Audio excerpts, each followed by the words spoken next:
Vamos a la palabra de Dios. No quiero extenderme mucho, tuvimos un lindo tiempo en comunión, pero como dije, no hay nada más importante que la Biblia, que la palabra de Dios sea expuesta. Venimos hace algunas semanas donde hicimos un paréntesis en la predicación que veníamos sistemática de la carta de Hebreos y de Levíticos, y hablamos acerca de las doctrinas de la gracia, de lo que creemos como iglesia en cuanto a las doctrinas de la gracia, lo que representa la muerte, el sacrificio de Cristo, lo que ha representado la soberanía de Dios en nuestra salvación, lo que Dios ha hecho por nosotros, ¿sí? Reconocemos como iglesia y creemos que la salvación es del Señor. No nos pertenece a nosotros, es Dios el que nos ha salvado en su eterna voluntad, en su eterno amor. Nos ha elegido desde antes de la fundación del mundo, nos ha llamado por medio de su evangelio y nos ha traído a salvación. Y creemos también que vamos a gozar en la gloria eterna con Él. Creemos en la promesa de que, como hoy cantábamos, en un tiempo vamos a estar delante de su presencia gozando de su gloria. Ahora, no sé si notaste, hermano, pero todo esto que acabamos de decir, o todo lo que acabo de decir, es ni más ni menos que promesas de la Biblia. ¿Sí? La promesa de que Cristo ha muerto por nosotros y creemos en esto. Eso es una promesa, aunque es una promesa que ya ha pasado porque Cristo ha muerto por nosotros. Lo cierto es que vos no estabas enterado de esto, yo no estaba enterado de esto, vivía en mi vida de pecado, en mi vida lejos de Dios y no conocía esta promesa. No estaba enterado, no estábamos enterados de esta promesa. Sin embargo, un día alguien vino con el evangelio glorioso de Jesucristo y creímos en el evangelio de Cristo. Abrazamos el evangelio de Cristo y esa promesa, hermano, se hizo ahora sí real para nosotros. Se hizo verdadera para nosotros. Ahora, la Biblia está llena de promesas. De hecho, podría decir que la Biblia es un libro de promesas. Promesas. Dios hace promesas a su pueblo. Y no puedo no pensar en lo que hoy cantábamos en cuanto a la gloria que disfrutaremos con Cristo y no tener en mente el texto que hoy vamos a estudiar. Hebreos capítulo 6, versículo 13 al 20. Vamos a hablar acerca de las promesas de Dios y cómo esas promesas son seguras y por qué esas promesas son seguras.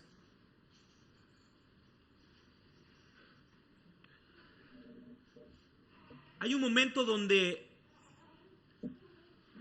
los niños que habían traspasado el ropero y habían entrado a la nueva, conocido por ellos, nueva ciudad de Narnia, se encuentran con el señor Castor. El señor Castor muy amablemente los invita a su casa y ellos no solamente acceden a acompañar al señor Castor, sino que también la señora Castor les prepara una rica merienda. En esa charla muy particular de un castor con un ser humano, el señor castor y la señora castor le cuentan a los niños que habían pasado por el ropero de que había una promesa. Ellos les hablan acerca de un nombre llamado Aslan. Ese Aslan era, según el señor castor y la señora castor, el verdadero rey de Narnia. Entonces ellos se ven en una duda y preguntan, pero ¿quién es Aslan? El señor y la señora castor se empiezan a reír y dicen, ¿de verdad están preguntando quién es Aslan? Aslan es el rey de Narnia y ha prometido volver y está en camino.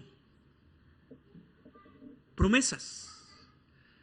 Los jóvenes no conocían, los niños que habían pasado el ropero no conocían las promesas de Narnia. Sin embargo, esas promesas estaban ahí y ellos, sin saber, eran parte de las promesas. Hermanos, nosotros vivimos ignorando las promesas del Evangelio durante todos nuestros años, toda nuestra vida. Sin embargo, el Evangelio fue presentado a nosotros y nos dimos cuenta que ahora las promesas, la promesa de nuestro Salvador, de nuestro Rey, no se terminaron hace 2000 años atrás. No fue solamente el glorioso intercambio de Cristo por nosotros. No fue solamente eso. Dios nos ha dado más promesas. Como hijos de Dios tenemos promesas, hermanos, en las cuales van a cumplirse y son amén ante Dios. Hebreos capítulo 6, versículo 13 al 20 nos muestra en el antiguo pacto cómo Dios es un Dios de promesas y cómo Dios esas promesas, hermanos, las cumple. Dice la palabra de Dios, Hebreos capítulo 6, versículo 13 al 20, pues cuando Dios hizo la promesa a Abraham, no pudiendo jurar por uno mayor, juró por él mismo, diciendo, ciertamente te bendeciré y ciertamente te multiplicaré. Y así, habiendo esperado con paciencia, Abraham obtuvo la promesa. Porque los hombres juran por uno mayor que ellos mismos, y para ellos un juramento dado con confirmación es el fin de toda la discusión. Por lo cual Dios, deseando mostrar más plenamente a los herederos de las promesas la inmutabilidad de su propósito, interpuso un juramento a fin de que por dos cosas inmutables, en las cuales es imposible que Dios mienta, los que hemos buscado refugio seamos grandemente animados para asirnos de la esperanza puesta delante de nosotros. Tenemos como ancla del alma una esperanza segura y firme y que penetra hasta detrás del velo, a donde Jesús entró por nosotros como precursor, hecho según la orden de Melquisedec, sumo sacerdote para siempre. Hermanos, en esta mañana, mediodía, vamos a hablar acerca de las seguras promesas de Dios. Las seguras promesas de Dios.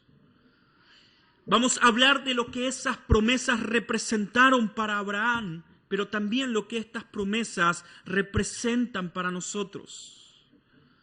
En este pasaje encontramos de que Dios, como dije al principio, es un Dios de promesas y que esas promesas, hermanos, deben ser nuestra esperanza.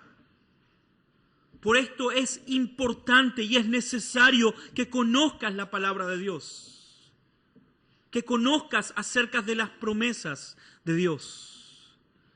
¿Cómo puede tomar sentido el cantar acerca de la gloria de Dios, de lo que hemos de vivir a un futuro, si aún no lo conocemos?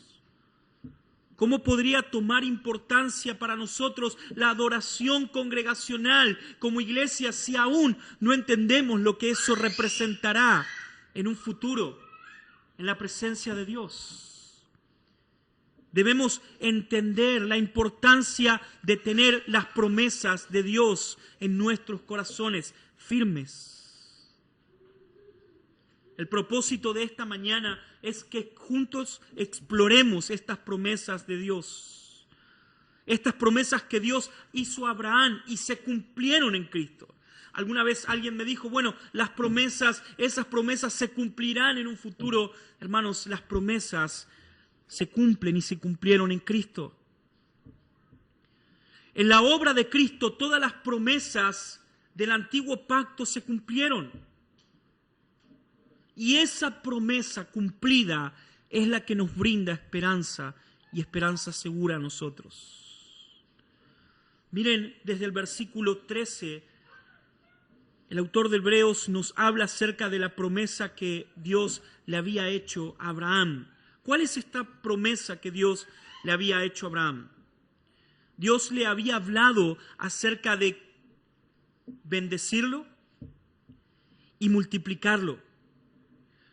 Pues cuando Dios hizo la promesa a Abraham, no pudiendo jurar por uno mayor, juró por él mismo diciendo, ciertamente te bendeciré y ciertamente te multiplicaré. Seguramente, hermano, hermana, para vos esta promesa no represente mucho, pero quiero que entiendas el contexto en el cual Dios promete a Abraham. Abraham era un hombre mayor, el cual no había tenido descendencia, no había tenido hijo. Sin embargo, Dios, incluso en su madurez, le dice a Abraham, quédate tranquilo porque voy a darte descendencia. Hermano, imagínense, seguramente para una persona de 50, 60 años, casi lo absurdo que esto representaría, ¿verdad? Pero imagínense para una persona de 100 años, 80, 90 años, lo absurdo que representaría de que Dios le dijera a esa persona, quédate tranquilo, voy a darte descendencia, vas a tener un hijo. Y esa persona seguramente vería a Dios y diría, pero Dios, hay algunas cositas en las cuales deberíamos pensar en esta promesa. Lo primero que nosotros haríamos, hermanos, es lo que hizo Sara con Abraham. Mirá, seguramente la promesa está en vos, así que lo mejor que podés hacer es buscar alguna alternativa. Recordemos, esa alternativa era una esclava. Podés tomar a una esclava y seguramente ahí tendrás tu descendencia, pero Dios le había prometido a Abraham que tendría descendencia.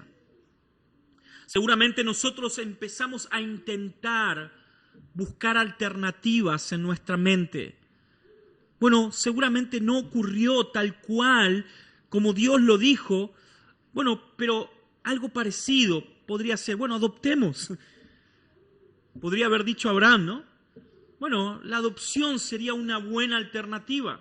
Sin embargo, Dios no había dicho esto a Abraham. Dios le había prometido a Abraham que sería padre y que tendría descendencia.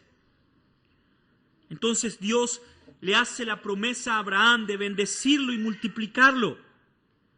Pero hermanos, la reacción de Abraham, y en la reacción de Abraham es cómo nosotros debemos vernos reflejados. Cómo Abraham esperó la promesa de Dios. La Biblia nos dice de que Abraham esperó pacientemente y finalmente recibió la promesa de Dios.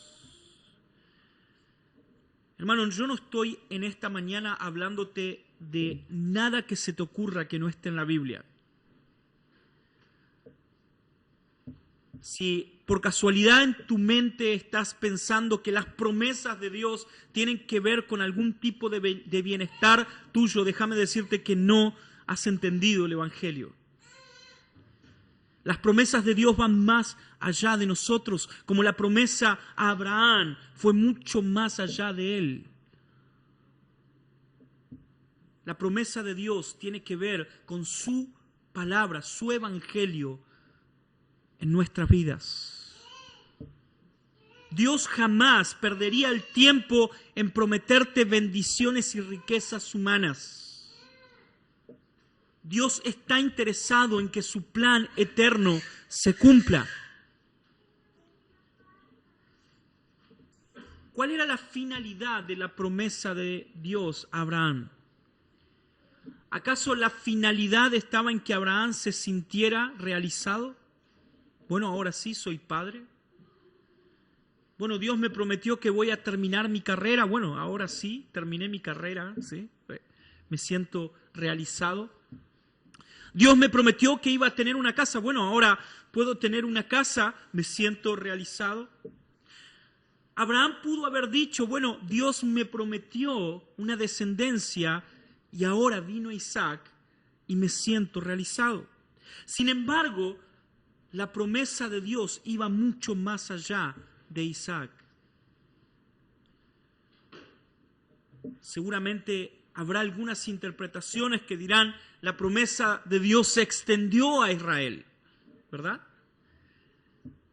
Sin embargo, considero que eso también es una interpretación, por lo menos que debería ser revisada. La promesa de Dios en realidad se extendió mucho más allá de Israel. Se extendió a la persona más importante que ha pisado la tierra, a la persona más importante que vos y que yo podemos tener, a nuestra mayor herencia que es Cristo. Hermanos, la promesa de Dios a Abraham era ni más ni menos que Cristo.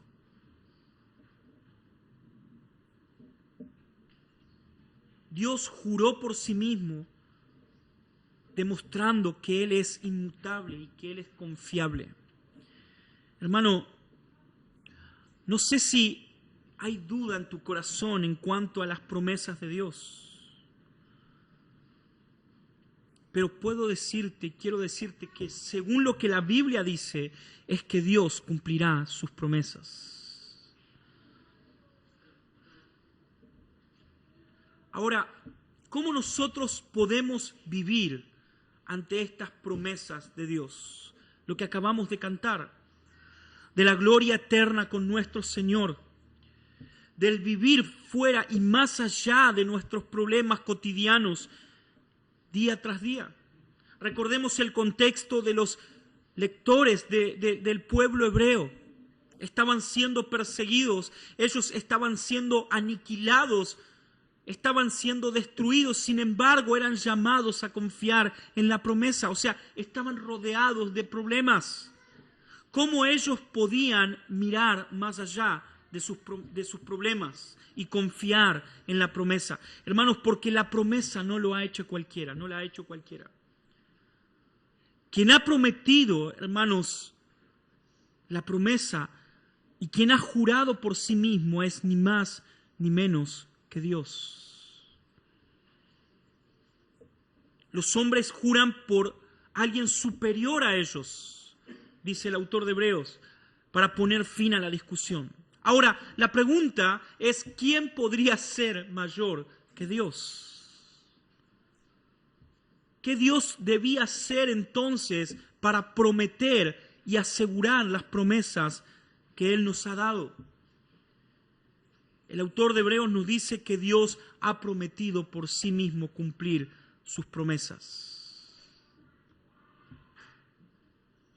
Ahora, hermanos, nuestra paciencia y nuestra espera evidencian para nosotros nuestra pertenencia al pueblo de Dios. Así como en Abraham la fe le fue contado por justicia, así de la misma manera nuestra evidencia de verdadero pueblo de Dios es que confiamos en Dios. La clave de todo este texto es, como dije, Cristo. Cristo es el más importante, Cristo es el supremo, Cristo es quien o en quien Dios cumple sus promesas.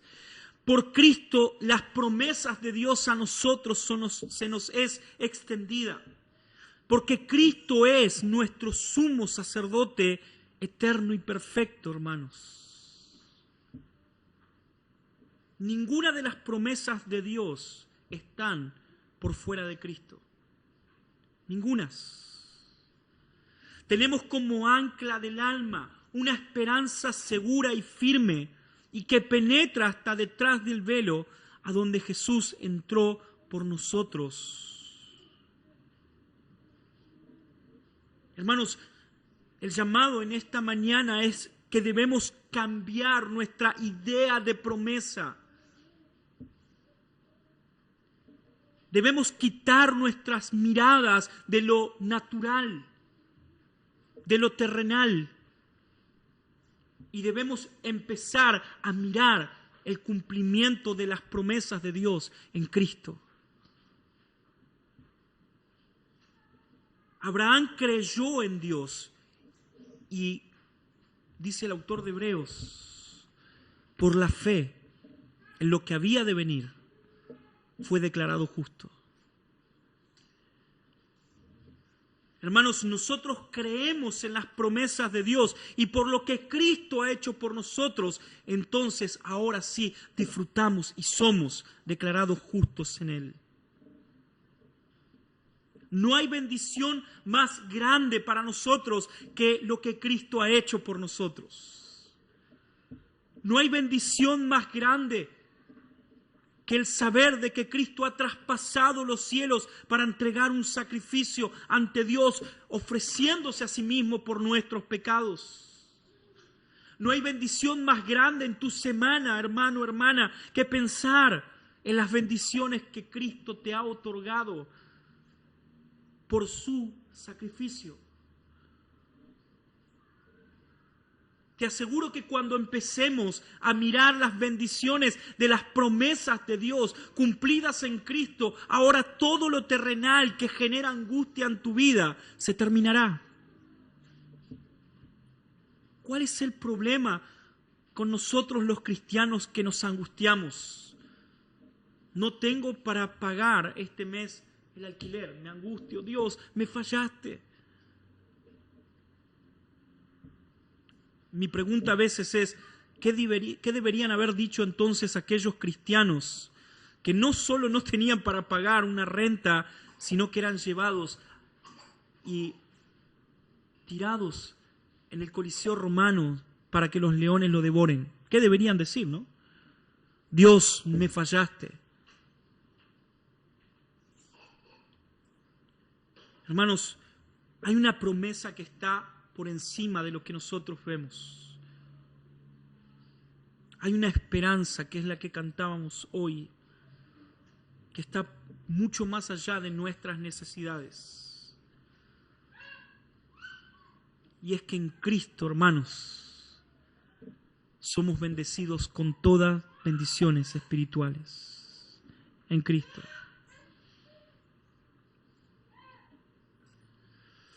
La promesa de Dios a Abraham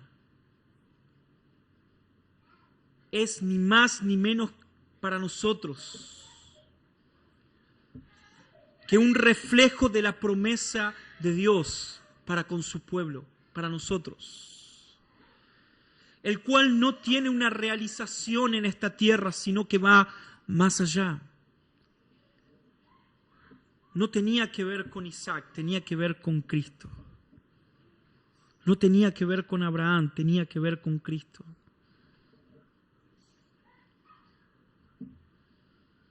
Tenemos esta esperanza como ancla del alma, firme y segura, y que penetra hasta más allá del velo, donde Jesús, que nos precedió, ha entrado por nosotros y se ha hecho sumo sacerdote para siempre, según la orden de Melquisedec.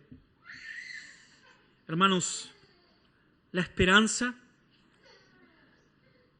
tu esperanza y la promesa para mí no está en un bienestar terrenal. La esperanza y la promesa es que nuestro Señor ha pasado a la presencia de Dios, del Padre, penetrando la santidad misma del Padre para presentarse ante Él con un sacrificio perfecto. Y ahora nosotros también, como hijos de Dios, como seguidores de Cristo, podemos pasar ese velo y presentarnos ante Dios el Padre, porque tenemos un sumo sacerdote. Esa es tu esperanza. Esa es mi esperanza. No importa, hermano, cuánto sufras. No importa cuánto te falte para llegar a fin de mes. No importa si tenés o no tenés riqueza. No importa si estás enfermo y estás muriendo. No importa si tenés la enfermedad más atroz de la tierra. Lo más importante es que Cristo te ha llevado al Padre. Y aún incluso aunque pases por la enfermedad y mueras, Cristo te ha guiado al Padre. Y esa es la mayor esperanza que tenemos. Siempre cuento la historia de cuando el pastor Paul Washer estaba en Rusia y me hizo recordar hoy Elvio contando una historia tan parecida. Y un hombre entró, él estaba predicando y un hombre entró por la puerta de atrás, un hombre grandote, fortachón, y se acercó al pastor Paul y le dijo: Pablo, escuché lo que dijiste, pero tengo un problema. Voy a morir. Tengo cáncer, me diagnosticaron cáncer y estoy al borde de la muerte. Y el pastor Pablo dijo: ok, tengo un vuelo para mañana para volver a mi hogar, pero voy a cancelar el vuelo y voy a sentarme con vos. Voy a explicarte el Evangelio. Voy a hablarte acerca del Evangelio para que conozcas y vengas a salvación. Al otro día ese hombre tosco, grandote, estaba ahí con sus manos, cuenta Pablo Washer, unas manos grandotas, y entonces empezaron a ir por las promesas de Dios en la palabra, en la Escritura. Empezaron por Génesis viendo las promesas de Dios al pueblo, a él. Llegaron a Juan, a la encarnación de la promesa de Dios, Dios hecho carne. Y este hombre no sentía nada. Entonces continuaron un segundo día y siguieron nuevamente por la palabra, volvieron nuevamente a las promesas de Dios, volvieron nuevamente a abrir la Biblia, a orar a Dios, a pedirle a Dios que los salve, y volvieron a ir por toda la Escritura, y este hombre continuaba sin sentir nada. Y en un momento en el texto de Juan, capítulo 3, tan conocido, este hombre empezó a leerlo. Pablo le decía: lee el texto, y él leía, el hombre leía, y empezó a leer de tal manera: Dios me amó. Dios me amó. Y este hombre, hermanos, sus ojos fueron abiertos a las promesas de Dios. Ese hombre murió, pero hubo una esperanza mayor para él. Hermanos, hay miles de personas que están sin esperanza en este mundo. Buscan esperanza. Quieren encontrar una esperanza. Están en sus pecados, en sus delitos, muertos, y quieren y necesitan una esperanza. Nosotros somos llamados a llevar las promesas del Evangelio de Cristo. ¿Cómo no conoces de Aslan? ¿Cómo no sabes quién es Aslan? ¿Cómo no sabes quién es Cristo? ¿No sabes lo que Él nos ha prometido? Hermano, va a sonar gracioso, pero ruego al Señor que en esta semana seas un Señor Castor. Que en esta semana puedas preguntarle a alguien: ¿cómo no sabes de Aslan? ¿Cómo no conoces las promesas? Quiero contarte, somos llamados a eso. Cristo es nuestra mayor esperanza, hermanos. Amén. Esta semana recordá a ese castor y recordá que has sido llamado a compartir de esperanza, de las promesas. Oramos.